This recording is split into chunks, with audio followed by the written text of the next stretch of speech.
All right, good morning, everyone, and buenos dias. Definitely a pleasure to be here with all of you today. Thank you so much for joining us, for being here for our community. Thank you to our partners who are here, Greater Lowell Health Alliance, Lowell General Hospital, and the City of Lowell Health Department, who you'll be hearing from fairly soon. I am so grateful for all of our staff who have been able to put this together for us to create the space for learning for all of us. For those of you who are newer to the health center, Lowell Community Health Center began in 1970 to make sure everyone in Greater Lowell has access to quality, compassionate, and culturally responsive healthcare, regardless of their ability to pay. We are a federally qualified community health center serving over 32,000 patients each year via approximately 145,000 medical visits. We provide an array of healthcare services, including primary care, behavioral health services, office-based addiction treatment, dental and vision services, and we have two school-based health centers, one at the Staflosa Middle School in Lowell and at the Lowell High School, with many community health programs focused on community education and outreach, such as the program that's putting this program on today. I want to start with saying thank you to all of you. Thank you for consistently being there for our community over the past year, for helping, for supporting, for encouraging our communities to what has been a difficult year for many. As Frontline's ambassadors and workers, all of you have been critical in achieving equitable access to care, to services, to COVID-19 testing, and so many more things. Most recently, and now that vaccinations are here, all of you have stepped up once again to guide, to educate, to reassure our community. So thank you truly for all you are doing.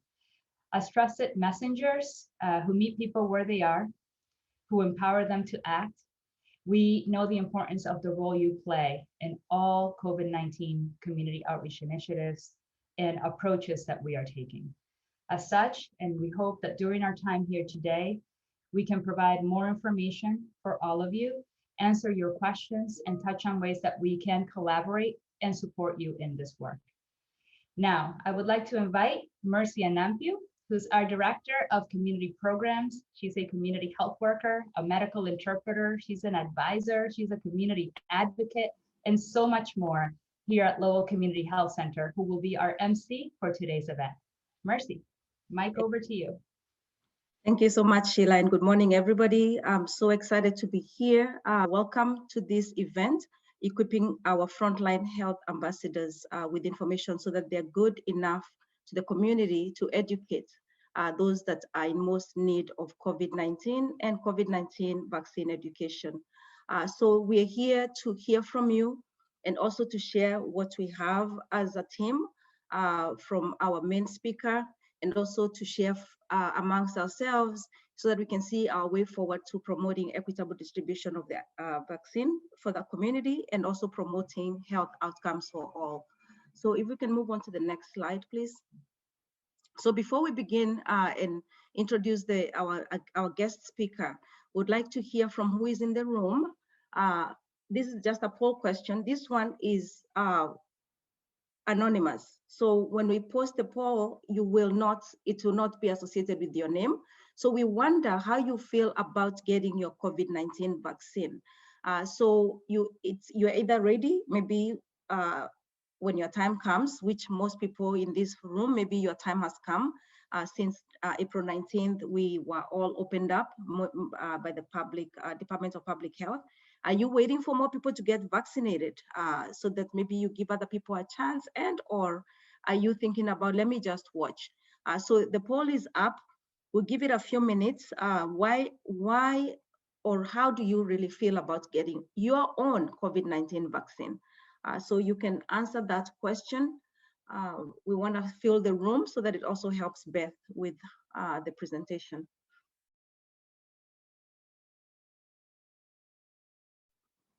All right, look at that. 90% of us are fully vaccinated. How cool is that? So that's awesome. Beth, you have a group that is very good to go.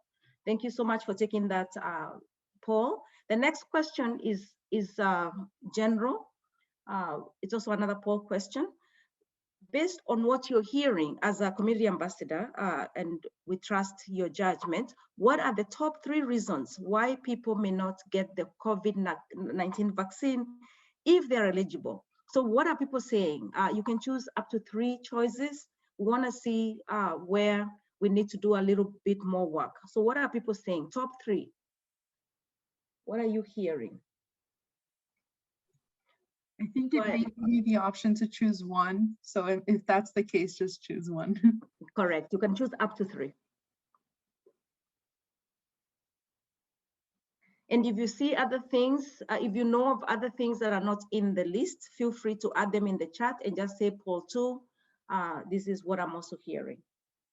So we have waiting to see more people get vaccinated, fear of side effects, concerns the vaccines were developed too quickly, you are unable to schedule an appointment, mistrust of government or healthcare system. People may be feeling that they don't need it because they're either healthy or young, as an example. There could be other reasons why people feel they don't need it. Maybe they say, I'm home, I don't need to get vaccinated because I'm all alone and I don't go anywhere. And then social media, the information people might be following. And then how about maybe religious or cultural beliefs? And if you have others, share. So we'll see the top 1 in the poll, I guess. 83% have answered, so I'm going to end polling. Perfect, thank you. All right, side effects and misinformation on social media and concerns that the vaccines were developed too quickly. We want to assume those are probably going to be among the top 3, but please do continue posting in the chat other reasons why people may not be getting the COVID-19 vaccine even when they are eligible. So now, what I'll do is I'll introduce Beth Hill. She's Elizabeth, but we call her Beth. She prefers to go by Beth, who is going to be our speaker for today. Beth is actually a very good friend of mine. I've got to work with Beth on a variety of efforts since she joined the health center a few years ago. She's a creative and innovative nursing leader with a career spanning acute and ambulatory settings, mainly in New York, Massachusetts, and in New Hampshire. She began her career as a staff nurse at St. Peter's Hospital in Albany, New York, where she quickly assumed leadership roles as primary care manager and assistant nurse manager. That's not a surprise for me. She then relocated to New Hampshire, where she held positions at St. Joe's Hospital as a nursing director, specializing in oncology and breast care. Then when she left St. Joe's, she assumed the role of administrative director of nursing systems and support at Catholic Medical Center in Manchester, New Hampshire. She was the vice president of patient care services and chief nursing officer at both Elliott Hospital in Manchester and Lawrence General Hospital in Lawrence, Massachusetts. Currently, we are blessed to have Beth as our chief clinical officer at the health center in Lowell, where she most recently assumed responsibility for incident commander in the COVID-19 pandemic response. Wow, and why do you think we have Beth? She is the incident commander for COVID-19 for the health center. She also holds a doctorate of nursing practice from the University of New Hampshire she got that degree in 2019. So we have our New England friend, nurse and leader, who is going to walk us through COVID-19 vaccine education. And let's hear from her. Thank you so much, Beth, for being here, and welcome. Yeah, thanks, Mercy, for having me. And when you went over my CV, I feel very old now. I'm like, wow.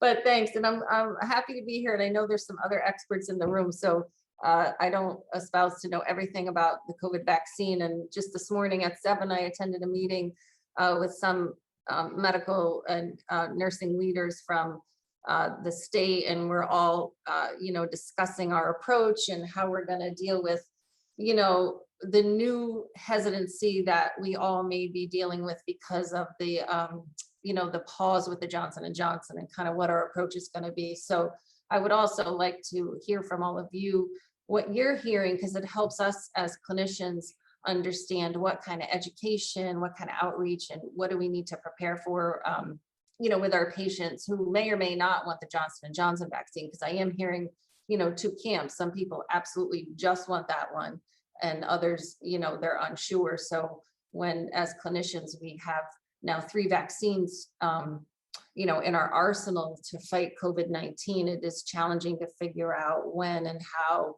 and which vaccine to offer and when and to what populations. So what was already very complex has now just been made much more complex for all of us who are in the, in this work, and all of you.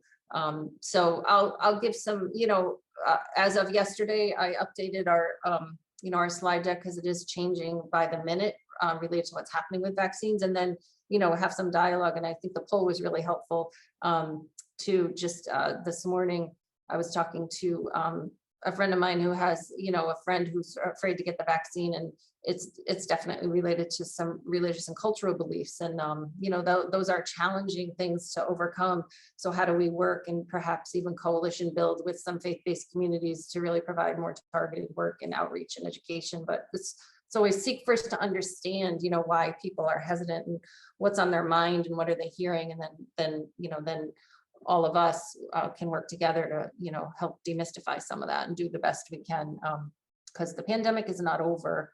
And I know yesterday the governor announced, some really exciting news for the state of Massachusetts. Things are opening up, but we also still want to be cautious, because there is, there's still positive cases. We're still seeing patients at the health center who are, coming positive. And as we all know, not everyone's vaccinated. So anyway, so I'm going to share my screen. So, just to put it out there that, these are just the references that I used to develop this presentation, through the health center. So these are all the links, and I will share. I gave this to Jen Releigh, so you can all have access to this PowerPoint if you want, but just the caveat is, it ages probably by tomorrow, because this evolves and changes so much, but just so you know. So we're going to talk about vaccines today. So, there are 3 COVID-19 vaccines right now. There are 2 vaccines that are what we call mRNA vaccines on the market. So one is the Pfizer vaccine and one is the Moderna. What we do know about the clinical trials, and of course, what we do know now that we've been administering the vaccine since December, that both of these vaccines are effective at preventing COVID-19, and they have a high efficacy rate, 94 to 95% efficacious in preventing severe disease and death. So those are very high statistics. We do know that the authorization from the Food and Drug Administration is under an emergency use authorization because of the pandemic and because of the high level of mortality that we've experienced over this past year from this virus, that we really needed, to really work hard to get effective treatments and also prevention tools, which is vaccination, in our hands. And then we also have the single dose, which is called a viral vector vaccine by Janssen, also known as Johnson & Johnson, and that was also approved by the FDA in this emergency use authorization process.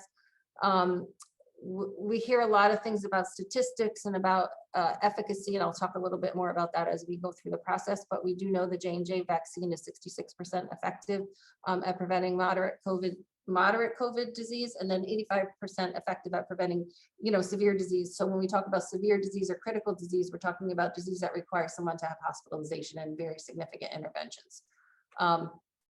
So, putting this table together, comparing the vaccines and kind of what type it is and what the difference is, and what we know to date, based on the clinical trials and also the data we have from all of us who have been vaccinated, who have put information in the VAERS. So when you got your vaccine, many of us signed onto a website where we are tracked by the government, asking us, are you having side effects? How are you feeling? And they continue to ping you over time. So in addition to the clinical trial, we're actually finding out in real time and in real life situations what's happening with people related to the side effects, and are they or are they not getting COVID after vaccine. So to date, what we know is with the Moderna vaccine, after those 14 days, it's 94.5% effective. With the Pfizer, after 7 days, it's 95% effective. And then the Janssen is 66% effective after 28 days. And then, like I said earlier, 85% for severe and critical disease. And this is after, so if you're talking about the 2-dose, so you're talking about the Moderna and the Pfizer, that's actually 14 days after your second dose. What I want to really reiterate to this group, and we'll need to continue to do more work in this space because we are hearing that people are foregoing their second doses of their Pfizer and Moderna vaccines. We're not seeing it so much in Massachusetts, but we are seeing it around the country, is that I liken it to like when you're given a dose of antibiotics, and we always tell you, make sure you complete your dose of antibiotics, because if you don't complete your dose of antibiotics, the bacteria or the infection you have actually has the ability to mutate, just like the COVID virus does. And when you don't complete a prescribed dose of a medication, that bacteria or that virus has the opportunity to mutate or to create what we call resistance.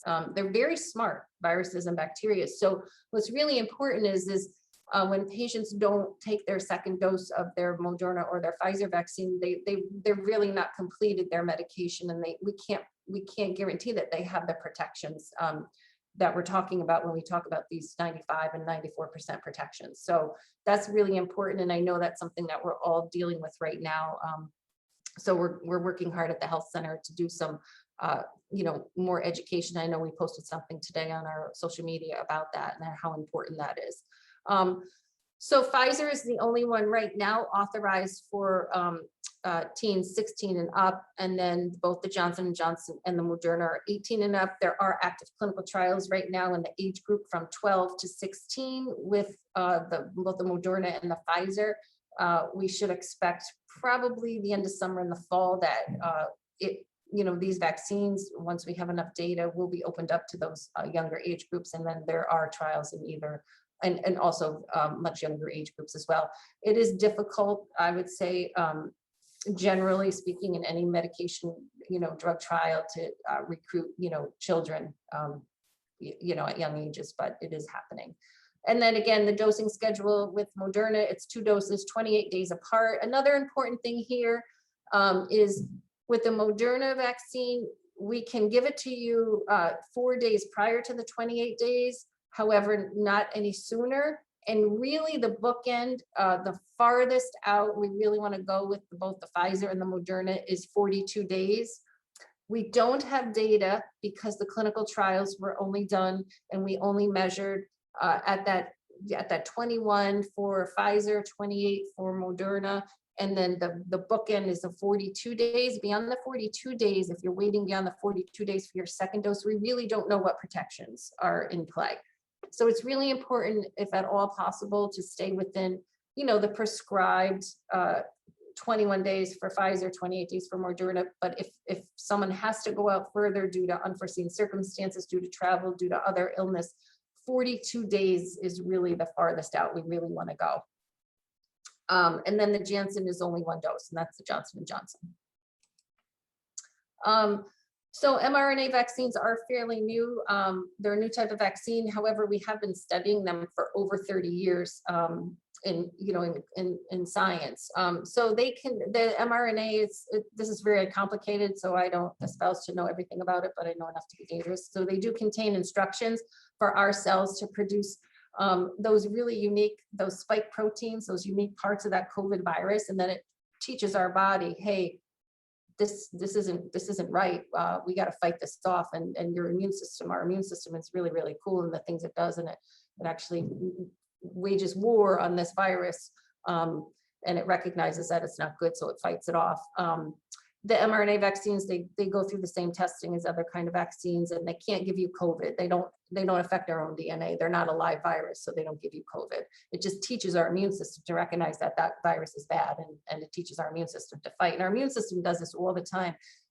That's what our immune system does. It fights off infection and fights off things that are, not healthy for us. And that's why also, when you get your COVID vaccine, you may have felt this yourself or heard this from those you interact with, that, wow, after that second dose, I really felt like, I felt a ping, and that's your immune system actually working the way it's supposed to do. So you want that to happen, because then you really, you know that that's okay, even though it's certainly not pleasant, I would say, for some of us.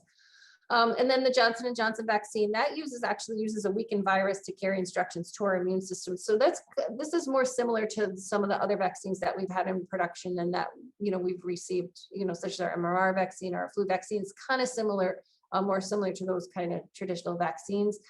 So that weakened virus goes into our cells and then it shows them parts of that COVID virus, and then it again trains our body to recognize it and fight it.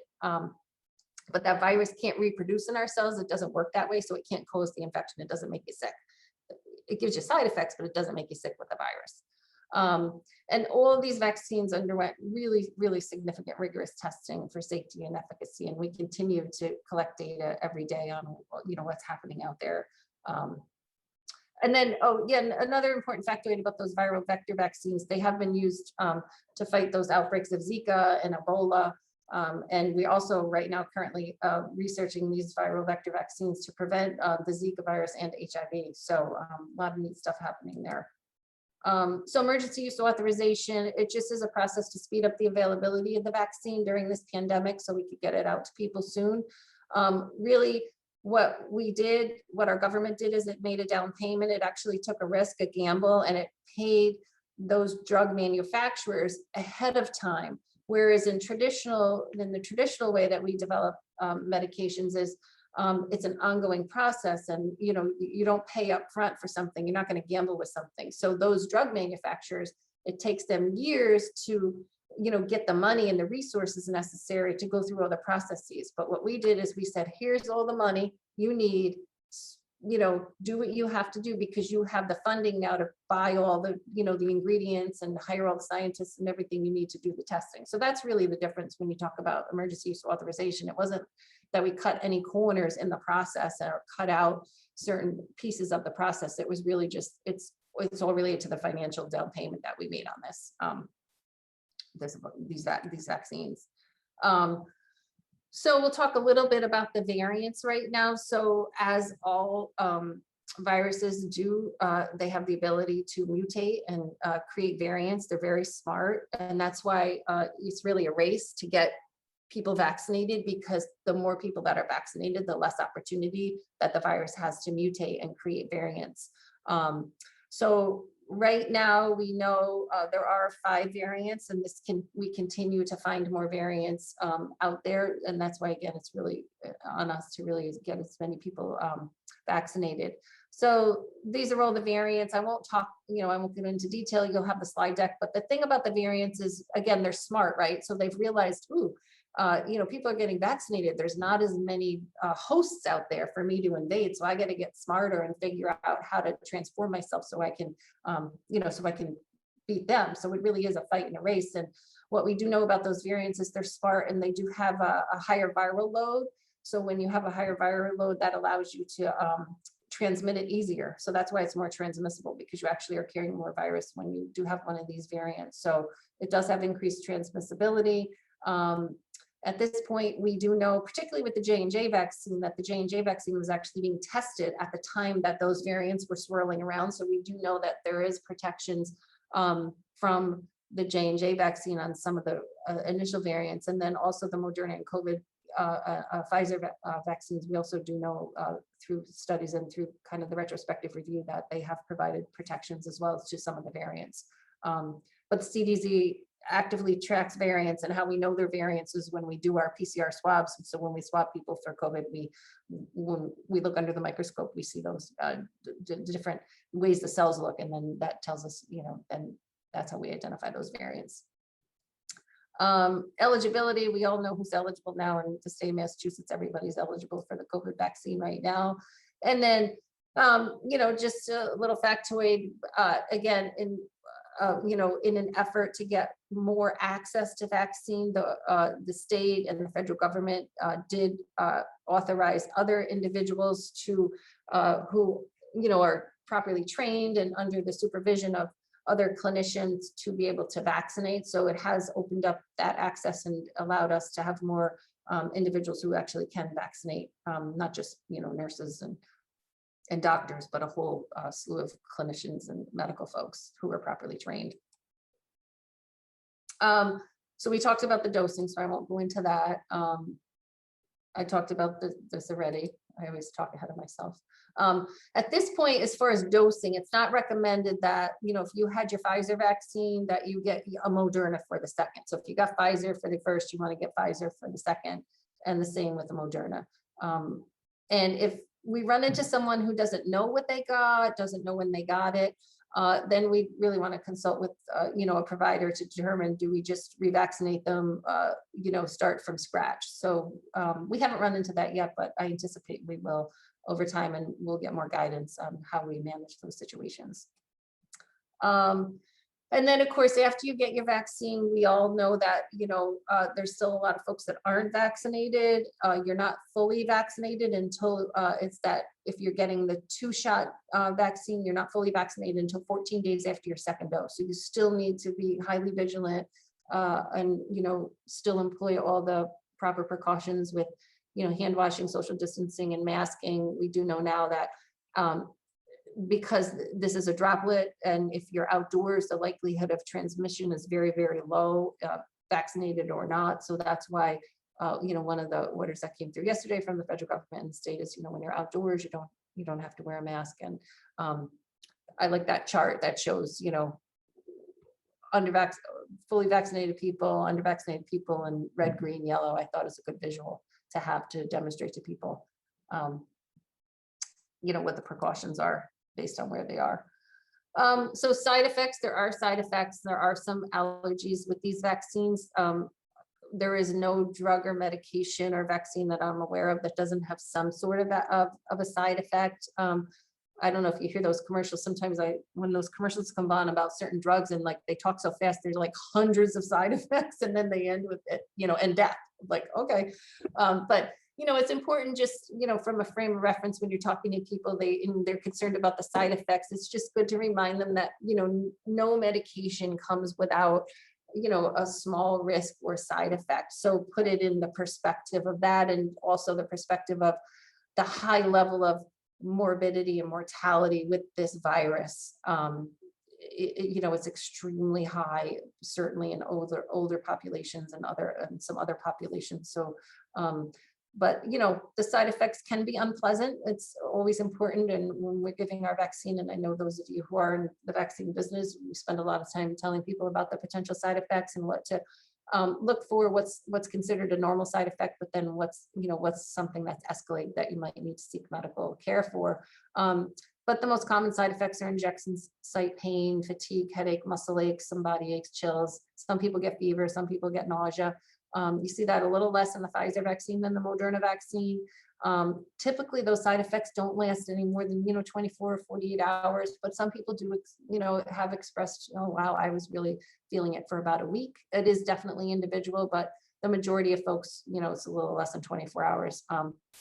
And then we do advise people not to pre-medicate, certainly not to pre-medicate with an anti-inflammatory medication like Advil or ibuprofen, because you really don't want to suppress that immune response. But if you do have significant side effects after your vaccine, start with Tylenol. And if Tylenol doesn't work, then you can take ibuprofen. But we just advise people not to, don't pre-medicate ahead of the vaccine. So the J&J vaccine and the blood clotting, what we do know based on, what's been happening with the J&J vaccine and the blood clotting is that there were 6 women out of 8 million that did have a serious side effect, blood clots after getting the J&J vaccine. So very, very low probability, but nonetheless caused us to pause and do a little more research on what was actually happening with the J&J vaccine, and is there a causal an effect situation here with the vaccine and those individuals that did have the blood clots. We do know that the women that did have the blood clots are in a specific age category, 18 to 48, and it typically happened around 7 days after they received that vaccine, 7 to 15 days. So we paused J&J. It is now back in production, and we are all in the clinical world right now working on figuring out how do we reintroduce the vaccine. And every day there's more information that's evolving about this.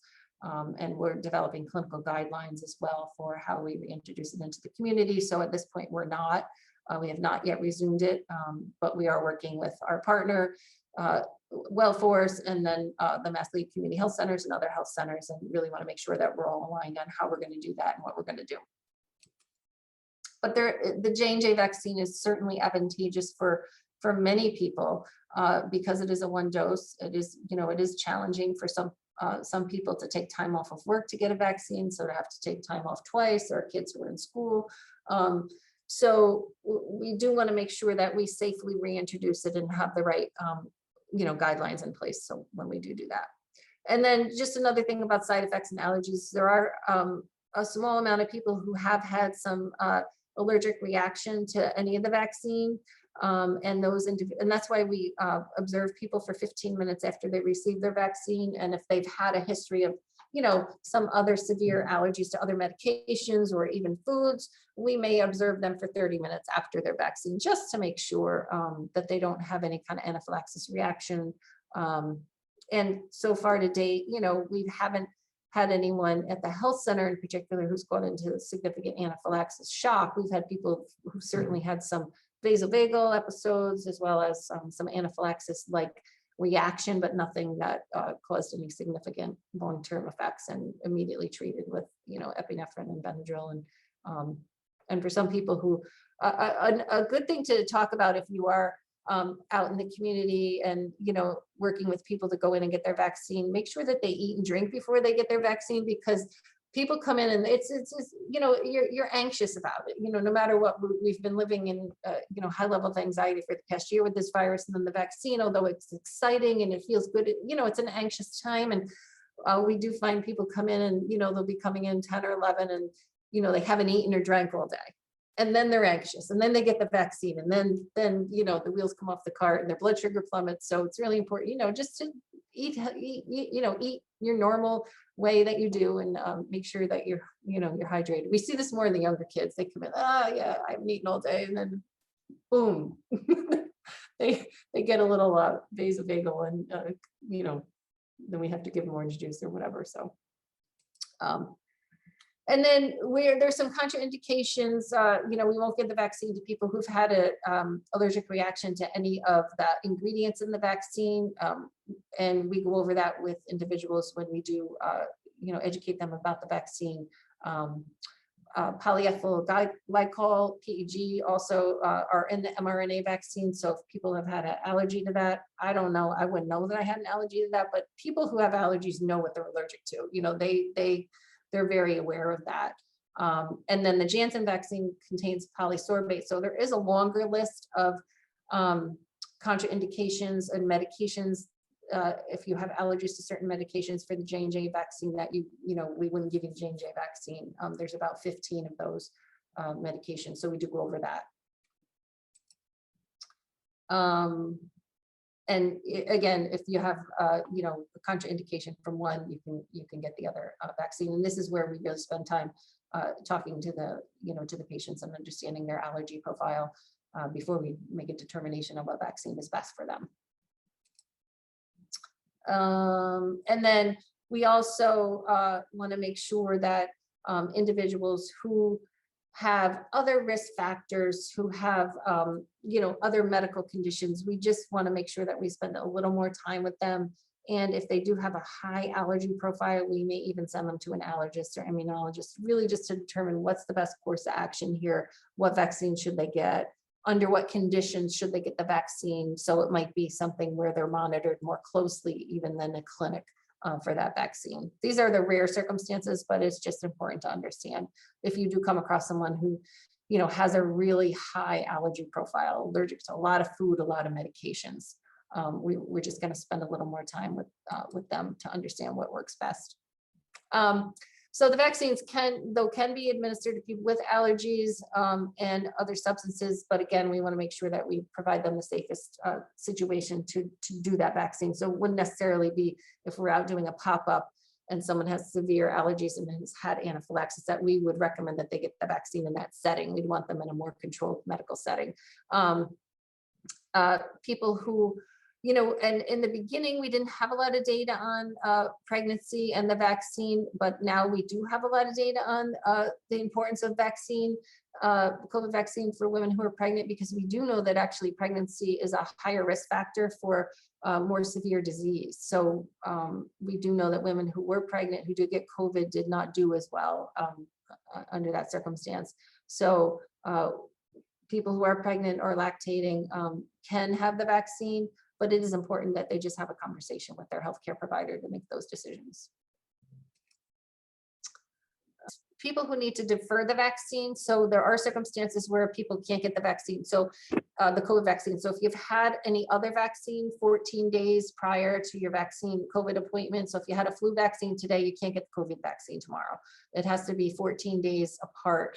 And there's a lot of other vaccines that people get that we also, any vaccine would need to be 14 days apart. So there are people who do come into the clinic, and as part of our assessment, we determine they had a Tdap or they had their mumps, measles, rubella within 14 days. So it's best, we have to wait that 14 days. So it is important to, when you're talking to people, if there's the real priority vaccine is the COVID vaccine. So they should really consider putting off those other vaccines so they could get the COVID vaccine prior to those other vaccines. And then once 14 days go by after they're done with their COVID vaccine, they can go get the other vaccine. If people are currently quarantining because they've had an exposure or they actively have COVID, they have to defer their vaccine. And anyone who's received the antibody therapy, so monoclonal antibodies, they can't get the COVID vaccine for 90 days. So those are some of the deferral situations. And anyone who has active symptoms that they're, they present and they have, symptoms that would indicate that they have COVID, we would want to make sure that we tested them to assure that they didn't have COVID before we gave them the vaccine. And then this is the ingredient profile, a lot of long chemical compounds that I won't go over because I probably can't say half of them, but you have that information just so in case you need it. And then when people ask you, which vaccine should I get? At this point, I think because what's happening with the J&J, we are monitoring and coming up with some recommendations clinically who should get and who shouldn't get the J&J vaccine.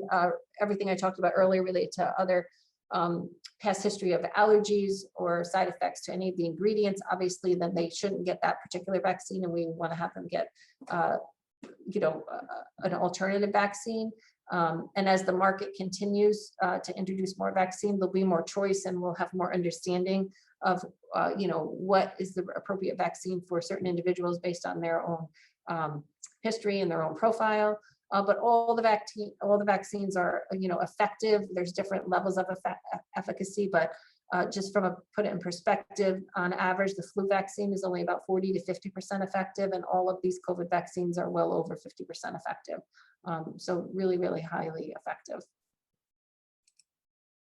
And then I just put a whole bunch of other resources and websites here for you to have. And I think that's it. And I speed talked and I made it.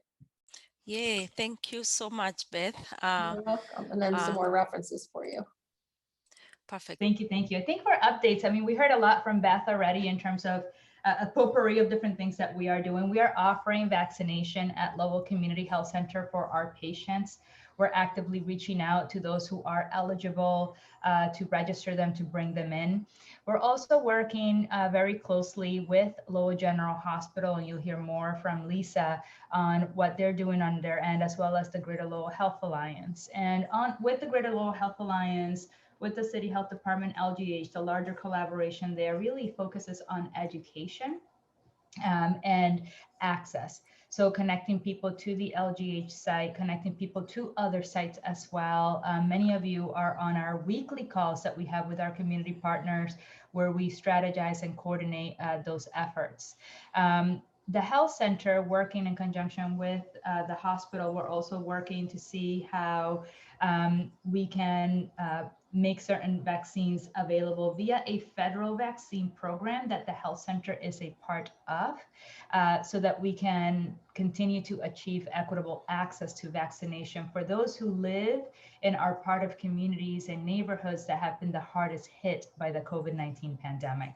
All that is currently being worked out. What that means, what that means is that we would have access to vaccination in addition from the federal government, in addition to our state supply.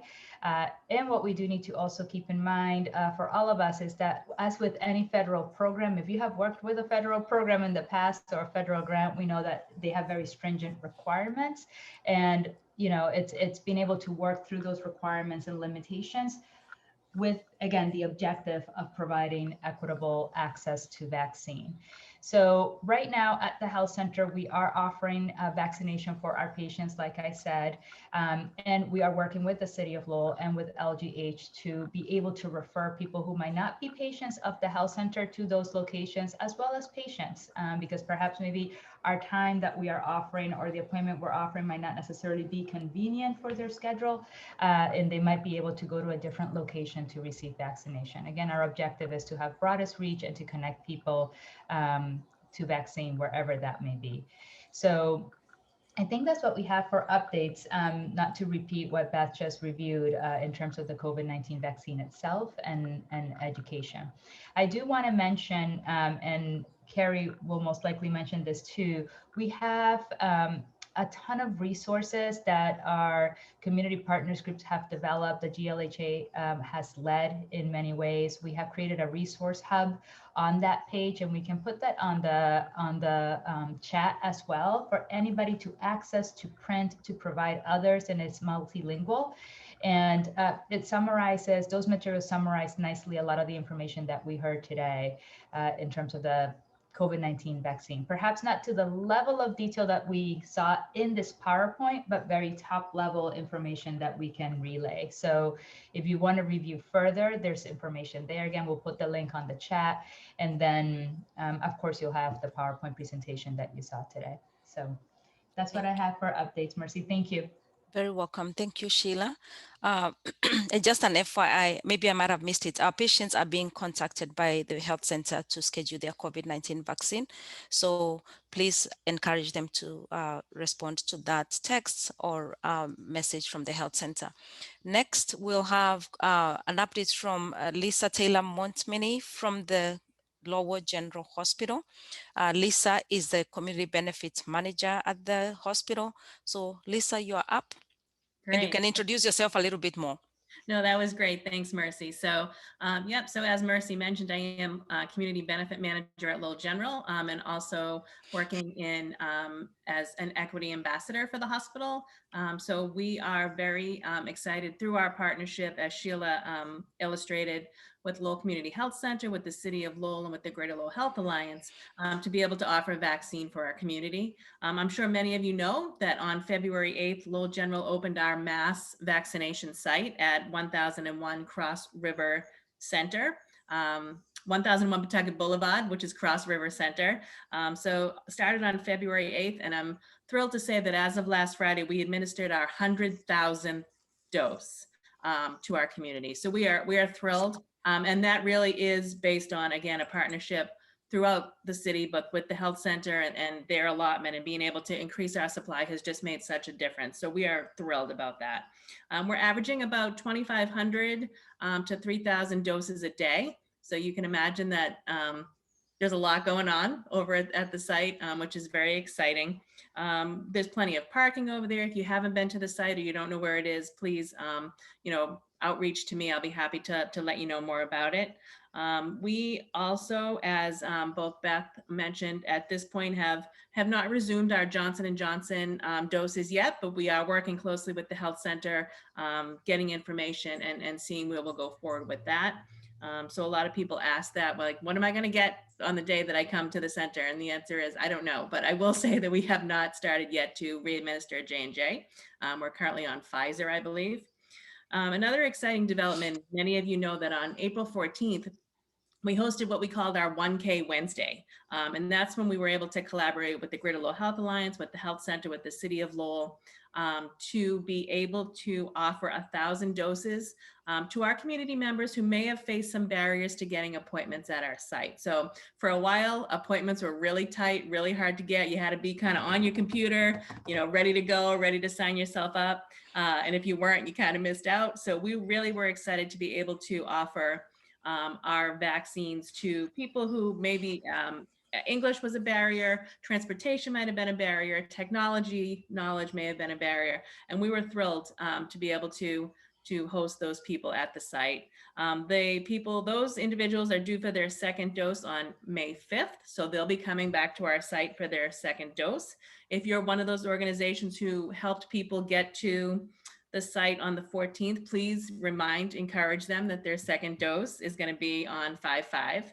And we're also thrilled to be able to say that we can also offer 1,000 new vaccine appointments on 5/5. So again, for you and your organizations, your constituents, your worshipers, your followers, anybody who you're working with, if they need they need a vaccine, please either outreach to me, outreach to Kerry from the Greater Lowell Health Alliance.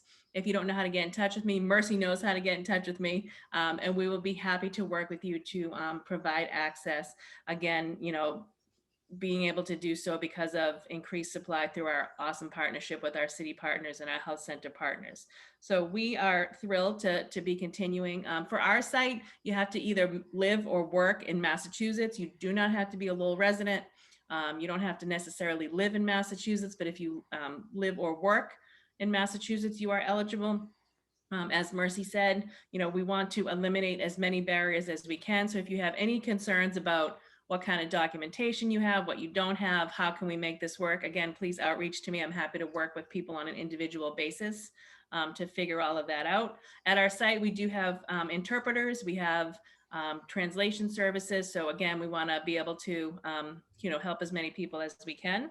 And I think we're just looking forward to, you know, moving on. More people have been, are eligible. I did check this morning. There were a few appointments on the site. I don't know if they're still there. And we do, you know, anticipate releasing some more appointments this week as well.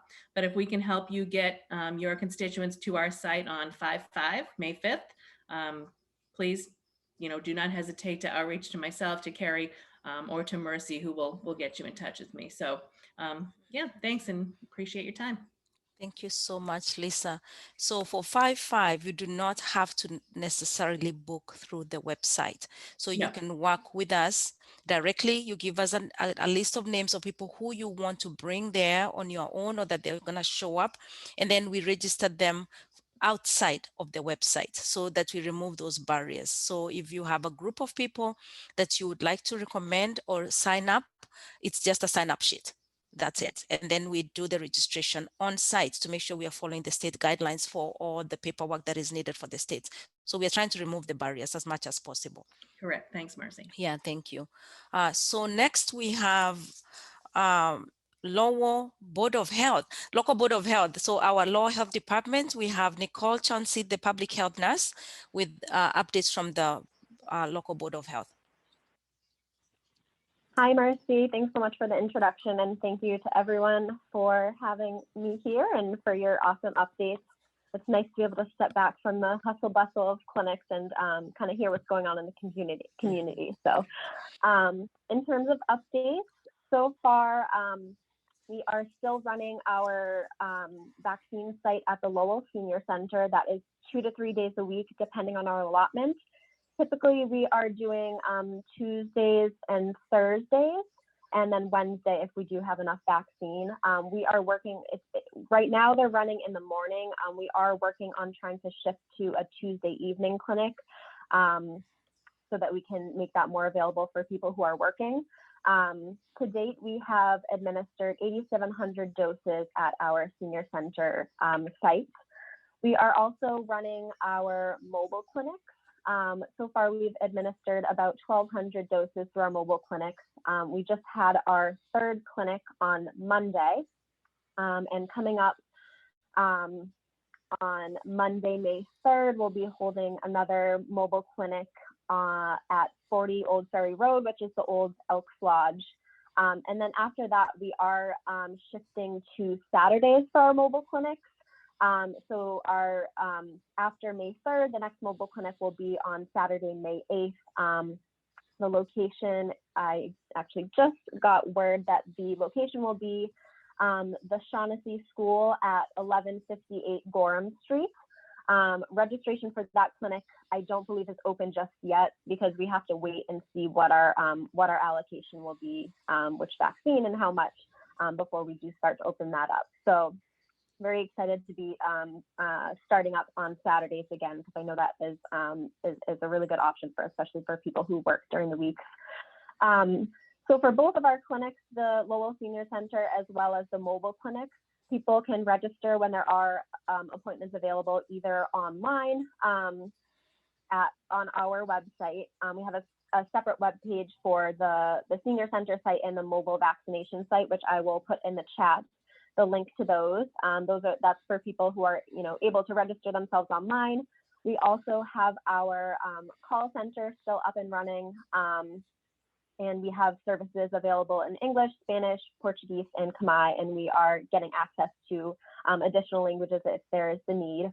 We have in those languages on site at our clinics as well at the Senior Center. For people whose primary language is not English. And so by calling the call center, people can either, for the most part right now, we do have appointments open. We're seeing a little bit of a shift this week. So we can either register people for appointments if there are openings, or we can put them on a wait list, in which we would then reach out to them and help them register over the phone when there are appointments available. Just want to plug that we do have a clinic going on right now, actually at the Senior Center. We are administering the Janssen vaccine, and we do have lots of openings. So I'll put the link down below or in the chat if anyone knows of anyone who is looking for vaccine. And then we also have a clinic tomorrow where we're offering Moderna, and we have some openings as well. So I'll put those links below. If you have any questions, if I missed anything, please feel free to drop it in the chat, and I'll be looking at that. Actually, sorry, one more thing. I know I'm over time, but one other thing I did want to add is that we have been kind of historically pretty strict on administering only to Lowell residents at the Senior Center, just because we had such a limited allotment of vaccine. We are still starting to kind of open that up a little bit more to other people who may work in Lowell or otherwise a part of the community. And we do, just to clarify, we do at the Senior Center ask for ID, but I want to reiterate that it is not required to have an ID. So we try to request ID or proof of address.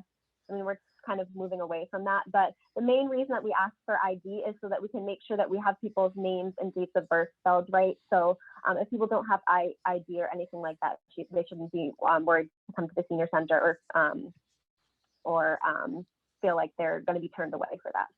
I think that's all I have. Thank you for having me. Yeah, thank you so much, Nicole. It's always good to remind people why sometimes IDs are needed.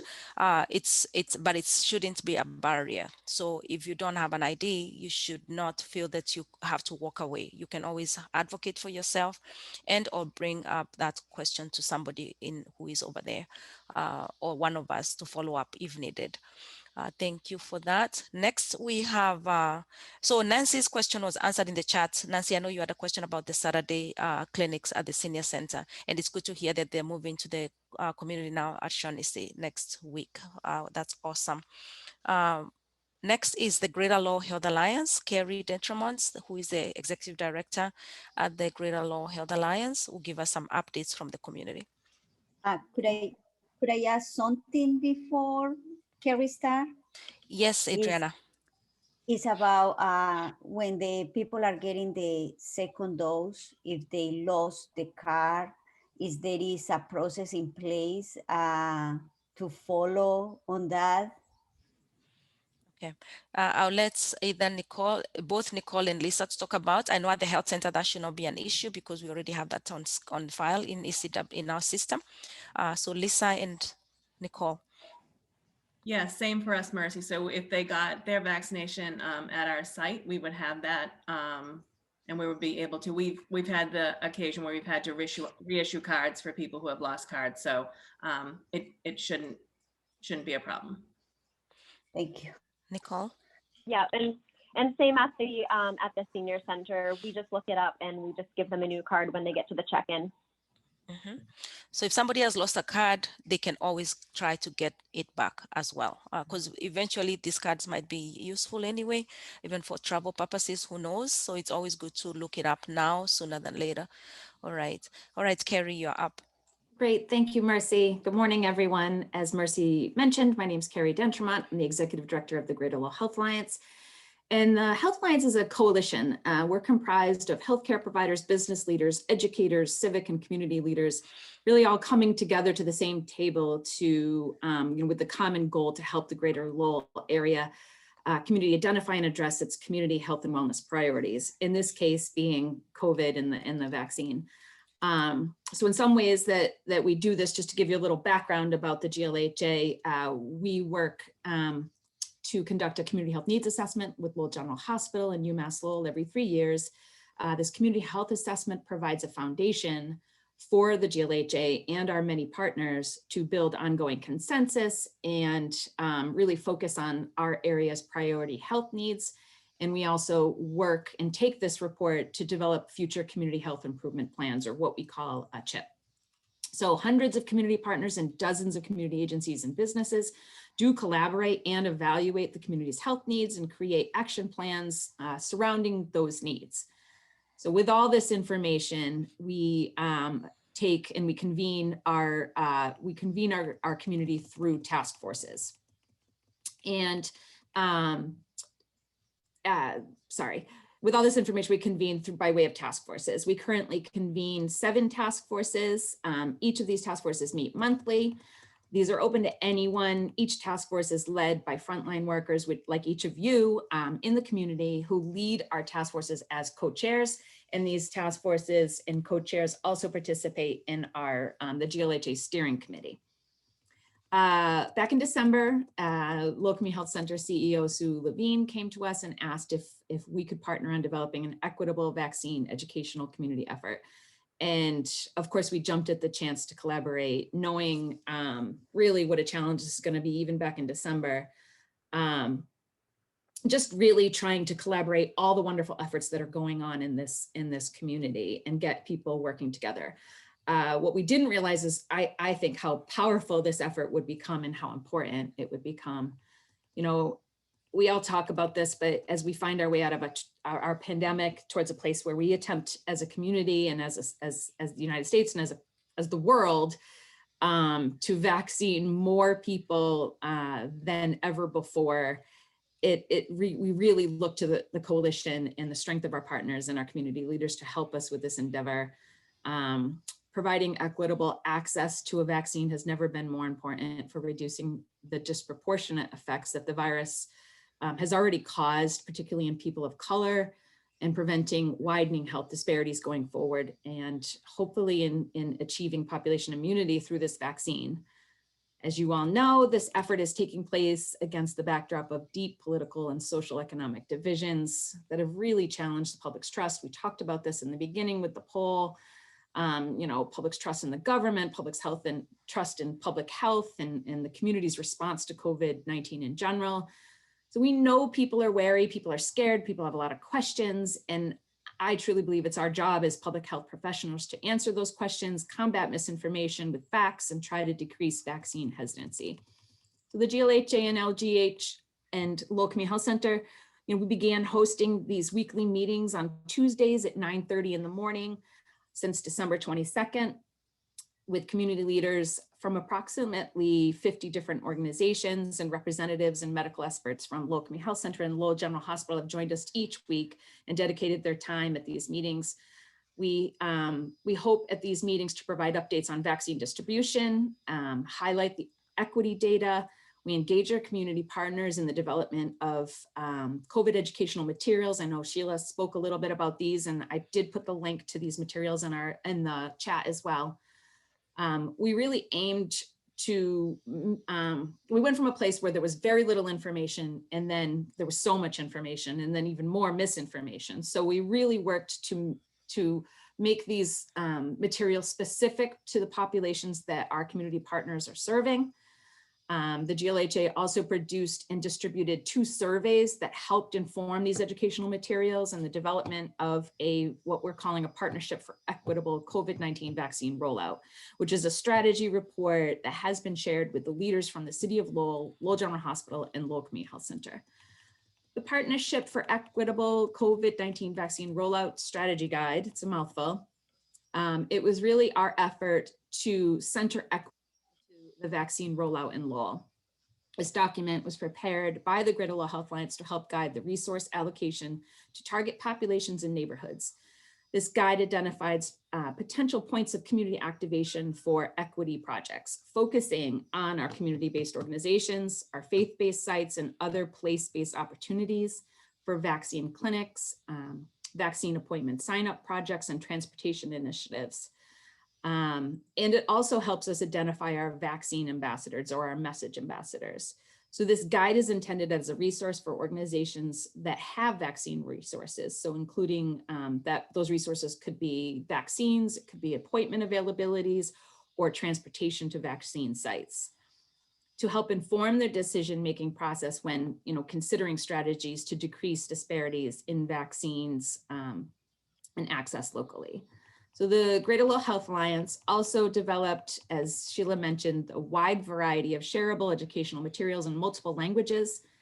We update our website daily with information coming in from the CDC. It's also updated with videos from community ambassadors and testimonies that show people why they got the vaccine. We hope that this helps others confidence in getting the vaccine themselves. And when people share their own experiences. So we know outreach about the vaccine needs to be really everywhere. It can't just be on a printed piece of paper. We need to utilize all media, the radio, TV stations, social media, newspapers, and verbally. Verbally, I think, is the most important. And most importantly, through people that they trust. And these are the people that we're calling our message ambassadors. So I do ask to please consider being a message ambassador for your community. You can fill out the survey. I'll put the survey in the link. And being part of this equitable vaccine rollout strategy. If you haven't done so, take a look at, fill out the link. It's not just a report. I will say that thanks to our partnership with Lowell General Hospital and Lowell Community Health Center, we were given 1,000 doses back on April 14th. And we were able to conduct our first community partner vaccine clinic, which we called 1000K Wednesday on April 14th.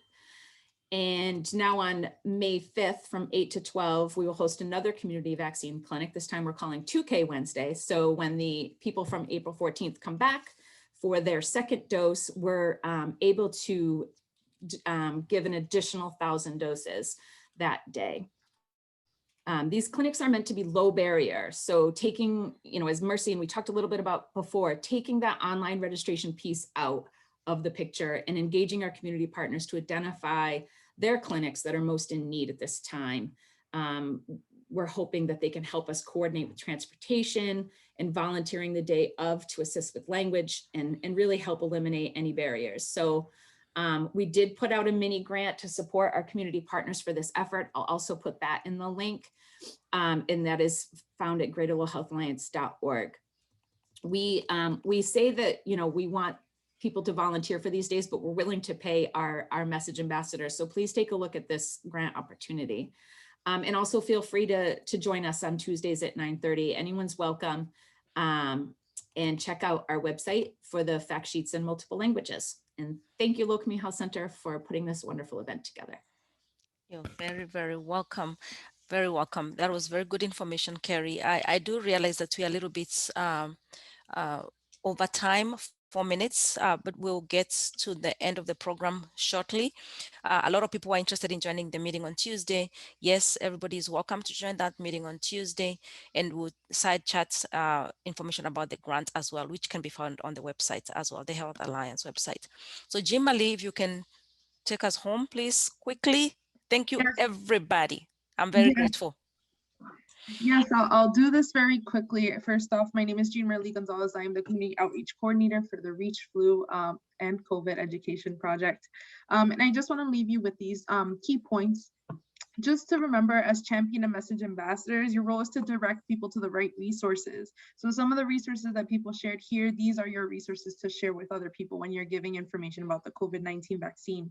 Your role is not to give medical advice, and it is extremely important that you are able to give the tools that people need to make an informed decision about the COVID-19.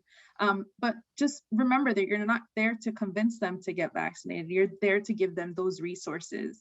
And know that if you don't know the information, that's okay. And you can always direct them to talk to their primary care provider when it comes to giving this information out. So I want to let you know that the Reach COVID education team is here as a resource for you, and we are here to assist with any educational events that you need, any resources that you need. I'm here. My email, I can put that in the chat, but it's jeanmarleygo@lchealth.org, and I'm here for you as a resource.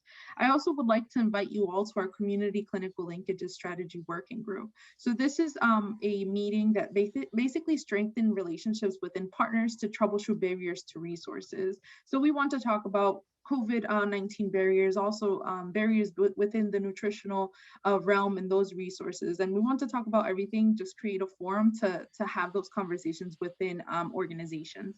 And I'm going to share that information via email so that you're able to join us on Mondays at 10 a.m.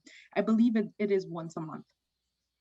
Like Carrie and Sheila mentioned, we do have some educational resources on our website, lchealth.org, and also on the Greater Lowell Health Alliance website. Our other partner organizations like Lowell General Welfare and the Lowell Health Department also have information on their websites. We all use the CDC website and other very credible websites to get our information, but always remember that CDC always has the up-to-date website, up-to-date information that you may need for education. And then I also wanted to leave you with these also vaccination resources. These I will share with you, and I will share this PowerPoint with you. And then lastly, I want to thank you all for being here. It was incredible seeing all of you in the room to talk about these efforts. And here we have some contact information from our Reach COVID team. If you need any information about the stuff that we shared here, feel free to reach out to any one of us. And again, thank you. And thank you again for being here. Have a wonderful rest of your afternoons.